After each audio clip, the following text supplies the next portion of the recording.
So in the meantime, let's go ahead on the cameras. And like I mentioned, dual camera setup on the iPhone 13 or iPhone 12 mini, wide and ultra wide sensor. iPhone SE3 has a single wide angle lens.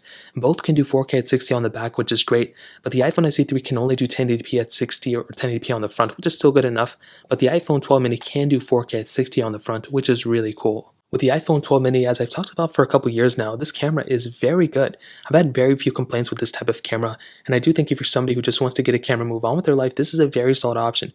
You have a lot of capability within this lens. The 4K 60 on the front and the back is nice, and having that additional ultra-wide sensor is really cool to have. The SE3 doesn't have it. This iPhone has it, which is really awesome, and that also kind of cycles down to other social media applications as well.